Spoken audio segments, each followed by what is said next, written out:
अस्सलाम वालेकुम दोस्तों, कैसे हो? मुझे उम्मीद है कि आप सब सही हो गए। आज जो हम बात करने वाले हैं, कुवैत से कुछ बड़ी खबरें निकल के आ रही हैं जो कि आपके लिए ज़रूरी हैं। अगर आप लोग कुवैत के अंदर रहते हैं, कुवैत की खबरों से हमेशा के लिए अपडेट रहना चाहते हैं, वीडियो को शुरू से लेकर आखिर तक ज़रूर देखें। फ़्लाइट के हवाले से फ़र्ज़ी डॉक्यूमेंट्स के हवाले से और यहाँ पे हम गिरफ़्तारी के हवाले से बात करेंगे। चैनल को आप पहली बार देख रहे हैं, सब्सक्राइब करें, जितना हो सके वीडियो को शेयर कर दें। कमेंट बॉक्स में अपनी राय बताएं, वीडियो कहाँ से देख पा रहे हैं। सबसे पहली खबर की तरफ बढ़ते हैं। बहुत बड़ी खबर आ रही है इंडिया से। केरला के अंदर लगभग 10 से 12 यूनिवर्सिटी का नाम लेकर फर्जीवाड़े से डॉक्यूमेंट्स बनाए जा रहे थे, मार्कशीट वगैरह बनाई जा रही थी, तो उन लोगों को पकड़ा गया है। 8 से 10 लोग पकड़े गए हैं और ये काफ़ी समय से ये काम कर रहे थे। लोगों को अलग-अलग तरीके की मार्कशीट वगैरह देते थे और बहुत सारी यूनिवर्सिटी का नाम यूज़ करते थे और ये एक मार्कशीट का तकरीबन 75 से 1 लाख रुपया लेते थे और साथ ही साथ में लोग अलग-अलग जगहों पे जो थे जाते थे।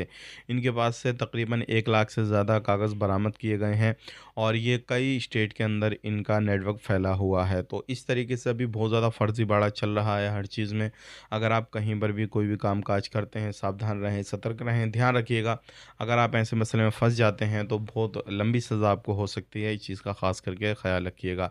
तो ये नेटवर्क जो है काफ़ी ज़्यादा स्ट्रॉन्ग है और ये काफ़ी ज़्यादा स्टेटों में घूम रहा है, चल रहा है। अब इनकी जो है अलग-अलग कड़ियाँ जोड़ी जाएँगी और लोगों को गिरफ़्तार किया जाएगा।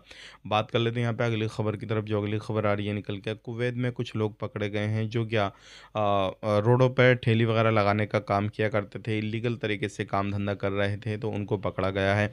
अब उनको डिपोर्ट किया जाएगा। अगर आप भी इस तरीके से कहीं पे बिना परमिशन के, बिना लाइसेंस के कोई ठेली वगैरह लगाते हैं, कुछ भी करते हैं, तो ये काम बिल्कुल ना करें क्योंकि कुवैत के अंदर ये गैर कानूनी है, आप ये काम नहीं कर सकते। अब बात कर लेते हैं कुवैत के अंदर जो डीजीसीए को मतलब डीजीसीए ने इंडिगो को नोटिस दिया है कि तकरीबन 4 से 5 करोड़ का जो नोटिस है वो दिया है कि उनको टैक्स पे करना पड़ेगा। अब इसमें रकम कुछ ज़्यादा भी बताई जा रही है, कुछ कम भी बताई जा रही है।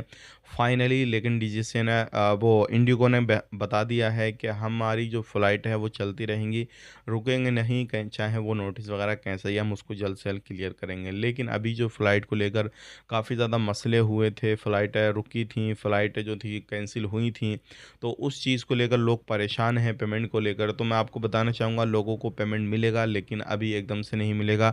बहुत सारे लोगों को पेमेंट मिल चुका है, बहुत सारे लोगों को मिलना बाकी है। तो ये सारी चीज़ें चल रही हैं। आप कौन-सी फ़्लाइट बुक कर रहे हैं, कौन-सी एयरलाइन से ले रहे हैं, कमेंट करके ज़रूर बताइएगा। हालाँकि कुवैत सरकार भी इस चीज़ को देख रही है कि कौन-सी एयरलाइंस को हमें बुक करना चाहिए, कौन-सी एयरलाइंस को हमें नोटिस देना चाहिए, वो सारी चीज़ें अभी कर रही हैं।